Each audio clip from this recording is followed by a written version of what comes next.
¿Estamos empezando una nueva historia de conflicto?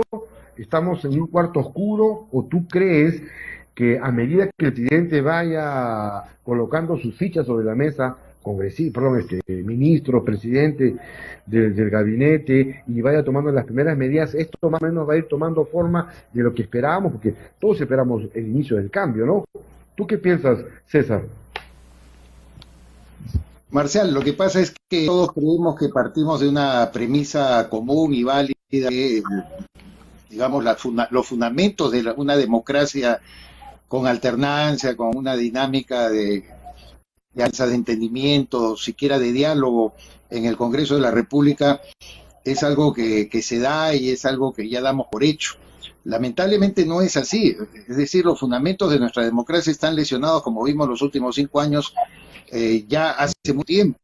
Y esto es lo que tiene escrito en distintos artículos bastante tiempo ya de anticipación. Se remonta al Fujimori, donde el propio Alberto Fujimori banalizó, por ejemplo, la existencia de los partidos políticos, él mismo fundando distintas agrupaciones, ¿no? Elegido como Cambio 90, luego desde el autogolpe creó Nueva Mayoría, para la elección municipal en la víspera creó Juntos si se puede o algo por el estilo, no, Vamos Vecinos, después Vamos, creó vecinos. efectivamente Vamos Vecinos y luego creó Juntos por el Perú, una cosa por el estilo, y después finalmente fue a 2000. Nadie recuerda, Marcial, que el año 2000, cuando él postuló la reelección, lo hizo por una coalición de 5 partidos políticos. De tal manera que desde ahí para mí empieza una lesión que no fue además subsanada por los redentores, los demócratas, apristas, accionpopulistas, todos los que vinieron luego de la caída de Alberto Fujimori, que han tenido 20 años para restablecer un sistema político que no nos obligue a ver esta situación que tú muy bien estás observando, y que, como digo, es consecuencia del sistema y no es consecuencia de la voluntad de las personas.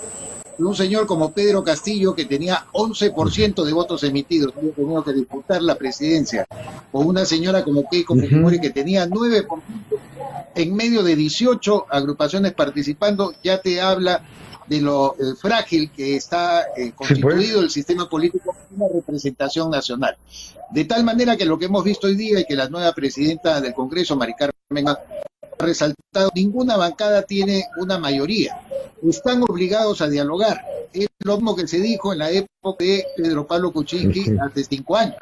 Exactamente igual. Dijo, no, Fuerza 2011, no me acuerdo cómo se llamaba el grupo de la señora Keiko, estaba en la obligación y en la necesidad de dialogar para darle gobernabilidad al país, y ya vimos que no la dio, y menos se van a dar ahora, y con esto termino, Marcial, con el fraccionamiento ideológico, las visiones distintas sobre el desarrollo del país, que tiene una bancada y otra. La bancada izquierda comunista, de Perú Libre, por supuesto que para ellos, como lo ha dicho muy bien el doctor Vladimir Cerrón el día sábado, están ante un sistema opresor y capitalista que tienen que desaparecer y que el Parlamento no significa nada para ellos.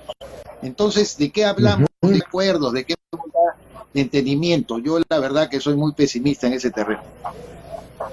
Bueno, muchos somos pesimistas y todo lo que tú has dicho también lo hemos siempre tocado acá. No es que tenga pues la desgracia del Perú no tiene nombre Fujimori, sino que él también contribuyó pues a destruir esto de los partidos políticos, y no hay partidos políticos, no hay composiciones orgánicas de personas que se planteen unos objetivos. Entonces, la idea es tener objetivos claros. ¿Cuáles tú crees o cuál sería la forma de encontrar, vamos a dialogar, pero cuál sería la forma, porque ya hemos visto que hay varias diferencias? Yo pensé que el bloque de la oposición iba a estar sólido, pero ya hemos visto con la actitud de Montoya, con la actitud misma de William Zapata, que ha dicho hace poco que él va a ver, va a revisar, creo que no conoce muy bien la maña política, maña entre comillas, que no es malo, que es negociar, ¿no es cierto?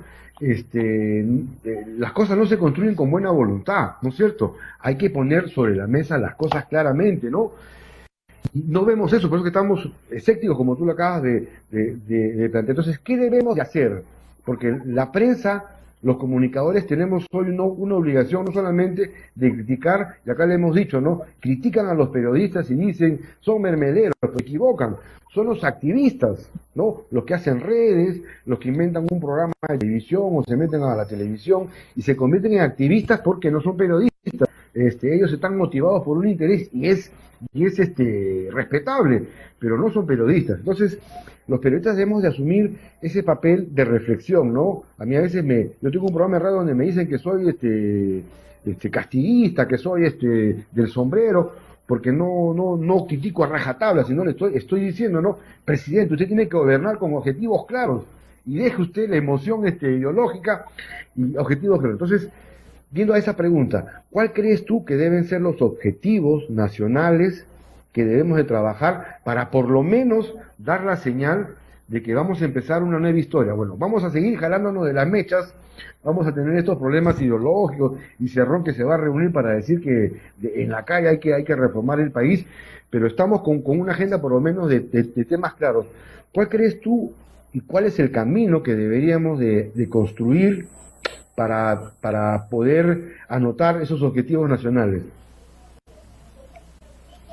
Por eso sostenía, Marcial, tú bien has señalado que deberíamos tener y contar con una agenda en que los fundamentos de la misma obliguen a allanar posturas y a un diálogo constructivo en la que, como en todas partes, en todo el sistema democrático, hay negociaciones en el buen sentido de la palabra, hay cesiones, hay concesiones, y por supuesto posturas irreductibles cuando se trata de cosas que nos pueden llevar al despeñadero, pero ojalá tuviéramos esos fundamentos comunes con los cuales conversar, por lo menos que la oposición democrática converse con la gente de Perú Libre. Pero luego de escuchar a Vladimir Cerrón el día sábado, yo me temo que no hay esa base común para poder entendernos.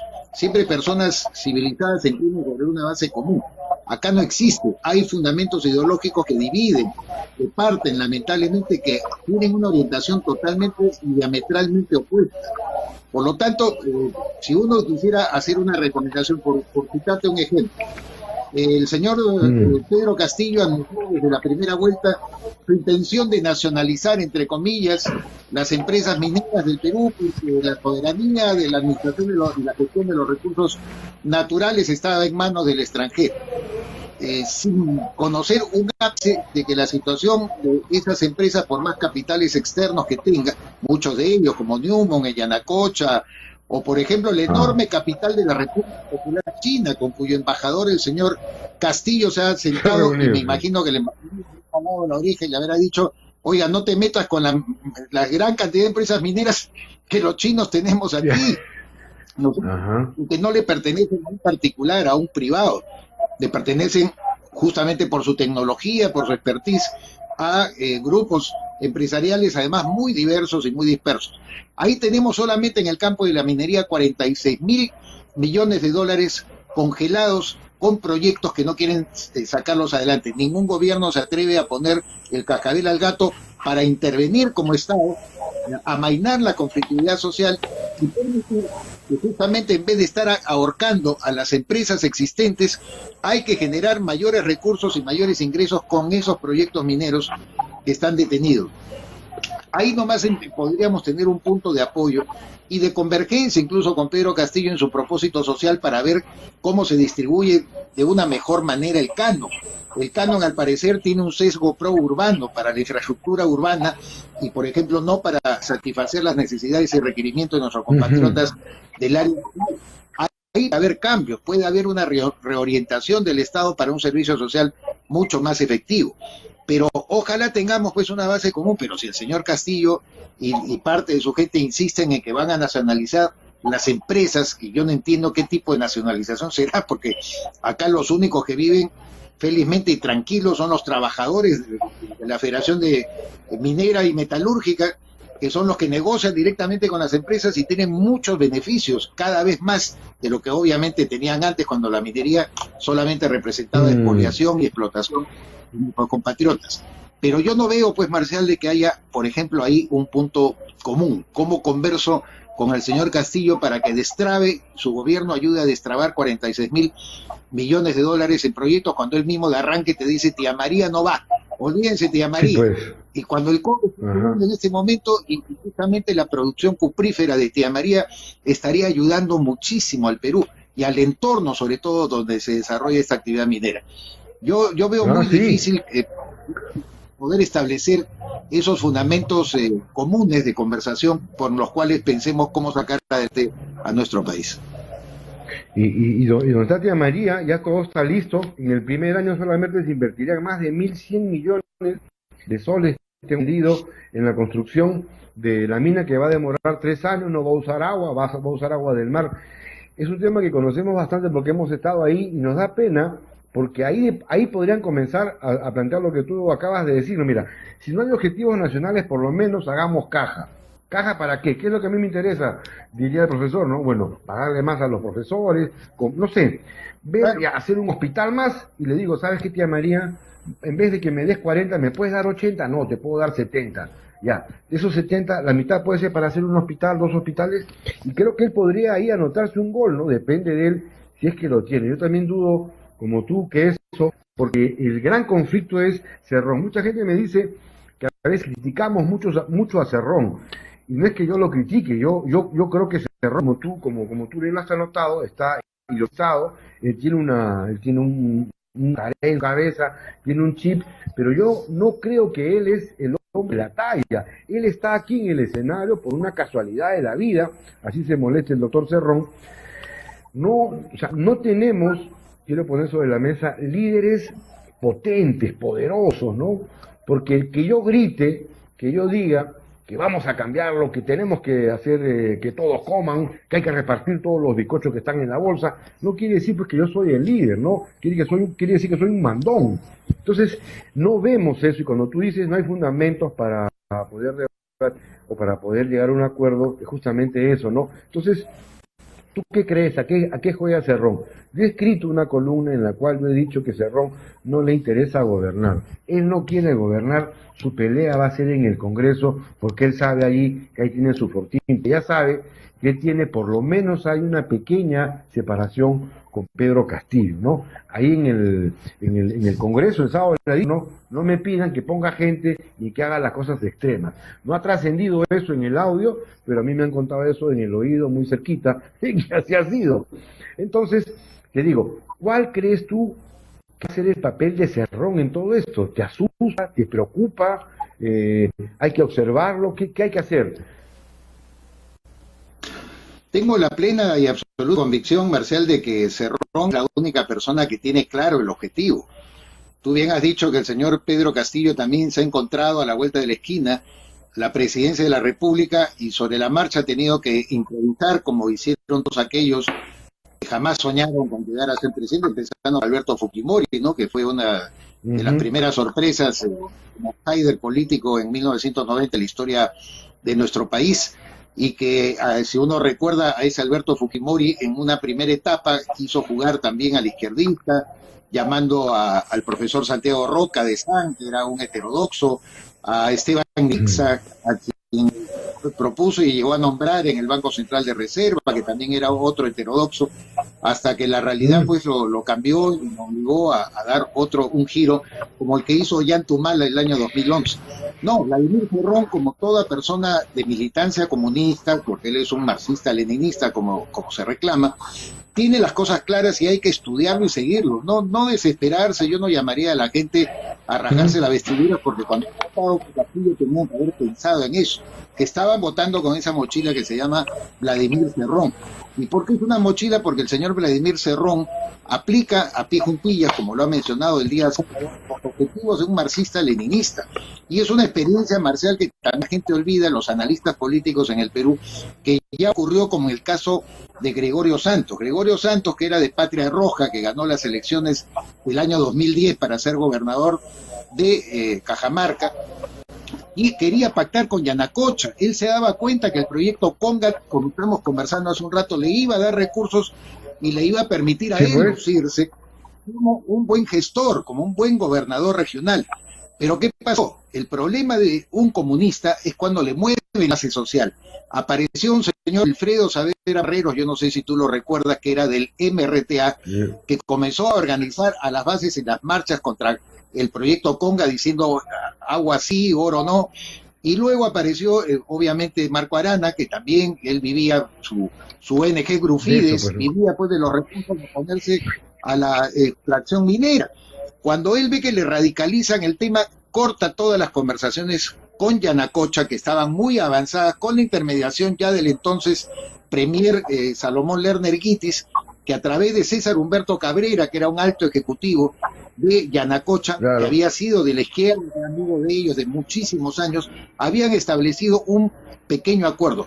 El señor César Humberto Cabrera ha publicado un libro que se llama Conga, un libro, y él cuenta y relata efectivamente este episodio en la que decía cómo iba a ser posible que un señor de Patria Roja se opusiera, obviamente por sus vínculos con la República Popular China, lo que yo te mencionaba hace un rato, a la actividad minera, porque los chinos ya tienen una fuerte presencia en infraestructura, como el proyecto con José Casinas, que lo tienen ahí en el puerto de Chancay, y tienen también los proyectos mineros. De ninguna manera Gregorio Santos tenía en su agenda oponerse a un proyecto minero, pero cuando le mueven la base, cuando comienzan a aparecer oficiosos, líderes políticos que le quitan la base social de lo que vive un comunista, entonces ahí ellos dicen, me olvido de todo. Y Gregorio Santos evidentemente se olvidó de todo, se dedicó pues a petardear a Conga, a ser más radical que Wilfredo Saavedra Marreros, más radical que Marco Arana, y esa es la historia de siempre. En conclusión, yo lo que te digo, el señor Cerrón, no es que yo ahí discrepo contigo, va a tener que jugar sus cartas en el Congreso. Él lo dijo también el sábado claramente, Marcial. El Congreso es solamente un poder más, que también el poder popular está en los gobiernos regionales, en las alcaldías, en el pueblo, en las calles. Eso es lo que ha dicho claramente. Eso quiere decir, por ende, de que no va a ser su refugio, para mí, el Parlamento Nacional, sino por el contrario, él va a tratar de paralelizar al Congreso como hizo Hugo Chávez en Venezuela.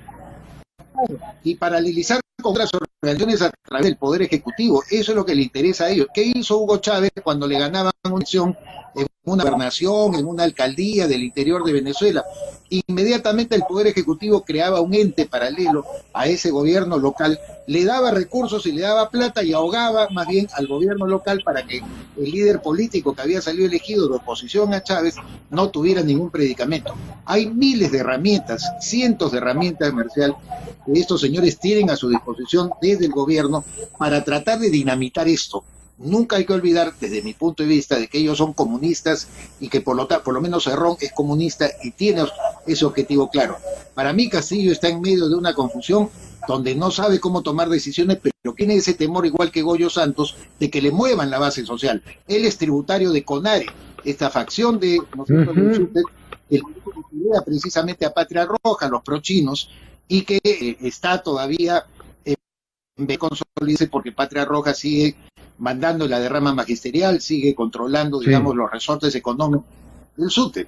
Es una historia que a veces el pueblo peruano le es muy difícil procesar, y yo lo entiendo. Así, mira, todo lo que yo me demoro en tratar de explicar esto es porque son de lecturas profundas que hacemos respecto al caso en el Perú. No, y que es interesante repetirlas y recordarlas, que este ejercicio de conversar más o menos va enseñando a las personas algunas cosas, como tú bien dices, no lo saben. Bueno, entonces, si Castillo está atrapado, ya para terminar la entrevista, César, que eres muy gentil, está atrapado en este pequeño callejón, ¿qué podemos esperar mañana? Bueno, en 40 horas más, cuando él anuncie su gabinete. ¿Cuál crees tú que va a ser el camino que va a tomar? ¿Un camino intermedio? Tal como lo ha dicho en el Congreso, que parece que se va a alejar un poquito de algunas cosas, o lo va a hacer por el primer año, el cambio. ¿Qué crees tú que es lo que vamos a expectar cuando Pedro Castillo asuma y luego anuncie su gabinete? Bueno, si es que lo tiene, porque parece que todavía no lo tiene. Dime, César. Empezando por ahí, ¿no es cierto? Ya 26 de julio, por más que aludan el retraso, porque ya el propio Castillo se daba por ganador hace tiempo, recibía personalidades en su casa, ha podido tener el gabinete a estas alturas, pero todo demuestra que las fricciones al interior del grupo que lo rodea y que el día de hoy se han manifestado ya en el enfrentamiento la puerta de mi casa, no sé si hay escenas en la que profesionales de Perú Libre han estado gritando contra Daniel Salamone contra George Forsyth, gritándole cosas muy duras a Forsyth y a Salaverry. Eran como 50 personas en la puerta de la casa del profesor Castillo, ya el presidente electo, y además con credenciales en la mano, que le han dicho samba canuta. Yo creo que lo que se nos viene es parte de lo que estamos conversando, una situación media amorfa al inicio, porque hay que considerar algo. El radicalismo de Pedro Castillo y la definición de su encuentro con la base social que él detenta no va a darse en los primeros meses, es imposible. Mira, ni Hugo Chávez, por eso es que Hugo Chávez se ha recordado en los videos que él mismo decía, por favor, yo solamente me quedaré de los 6 años que manda la Constitución, yo quiero al capital privado. Fidel Castro en el año 1959, por Dios, él era el poder tras el trono, porque era el señor Dorticós, el que era presidente de la República, y Fidel Castro en el año 59 hablaba hasta en inglés con los periodistas norteamericanos, garantizando inversiones, que no volviera la corrupción que Fulgencio Batista le había generado. Ese es lo típico de un comunista. Los primeros 6 meses yo no creo que tengan mucha capacidad de maniobra para poder mover las agujas de la economía. No va a haber medidas radicales. Y eso ya lo sabe el empresariado. La semana pasada en el diario Gestión, una encuesta que realiza apoyo entre 350 empresarios ejecutivos del más alto nivel, señala que el 62% considera que en el primer año, los primeros 6 meses, Castillo no va a asustar a nadie. Va al contrario, tratar de aprovechar un poco la ola en la que está metido para luego comenzar a dar el zarpazo institucional en los proyectos y propósitos que la gente que lo rodea tiene. Yo estoy absolutamente convencido de eso, y yo invocaría finalmente, Marcial, a todos sus televidentes, aquí mismo, que estemos atentos a ese nuevo proyecto.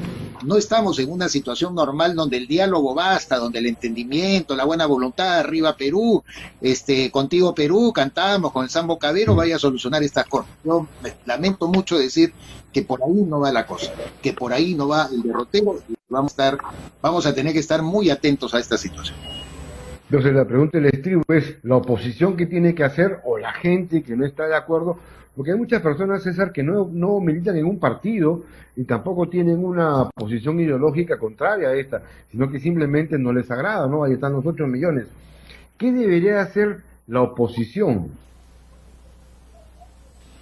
No, la oposición, bien lo señalaste también en tu comentario, no la veo tampoco tan sólida, ¿no? Se ha conformado una coalición en el Congreso para poder contarlo, de tal manera que le dé piso al lamentable extremismo del almirante Montoya. Es una persona que yo aprecio mucho y que le tengo un enorme respeto, pero su jugada política ha sido de lo más torpe, de lo más innecesaria. ¿Cómo es posible que la persona que más alta votación ha recibido termine pues con 10 puntos, ¿no? 10 votos nada más en el Congreso, exponiendo una situación que la verdad no alcanza la altura? Pero eso es el extremismo, ¿no? Yo creo que tanto él como Rafael López Aliaga, otra persona a la que yo le tengo aprecio porque formamos parte de una misma fundación, la Fundación Luis Enrique Tor, en homenaje a un antiguo jefe del Instituto Nacional de Cultura. Lo conozco muy bien a Rafael, pero yo estoy discrepando absoluta y abiertamente de su actitud. Ellos hablan como que le piden, como este cantante que puso hace 20 años, es una canción, quiere metal como... O sea, quiere que la gente le haga... le dan absolutamente nada. Es la hora de hacer política. Obvio que sí, es hora de hacer política, saber conversar y saber entenderse. Yo no entiendo, pero bajo ningún punto de vista, cómo el almirante Montoya ha sacrificado su prestigio, ha sacrificado su buen nombre y su carrera en una situación en la que ya prácticamente se le cierran las puertas para ser titular del Congreso. Si no eran esta oportunidad, seguramente si hubiera tenido una visión de mediano plazo, hubiera podido alzar la presencia en una próxima oportunidad y con el apoyo del resto, no sé, pero ha preferido estar en esta actitud de cerril, absolutamente intransigente, que creo que no lo ha conducido. Yo tengo preocupación por la oposición. Tampoco es que de aquí hay que prenderle velitas a la oposición como si fuera la mejor del mundo. Habrá que el desempeño de algún... Yo confío mucho, digamos, en la capacidad para derrotar los disparates que hablan los comunistas en nuestro país, en Alejandro Cabero, Adriana Tudela, ¿no es cierto? El propio general William Zapata, que yo lo he tratado mucho también, me parece una persona muy solvente y de formación intelectual muy sólida, no pese, al contrario, sumándole al hecho de ser militar una visión de Estado y una visión de país muy real, de tal manera que ojalá que esa gente pues comience a liderar y a predicar y a ganarse, como tú bien dices, el favor del pueblo, que está totalmente ajeno a los partidos políticos, ya no se organiza en función a ellos y que tiene más bien incertidumbre sobre su destino próximo, ¿no? Habrá que fomentar eso, que vuelvan los partidos políticos. Gracias, César Campos, por tu tiempo. Gracias. Ha sido muy gentil, interesante tu conversación.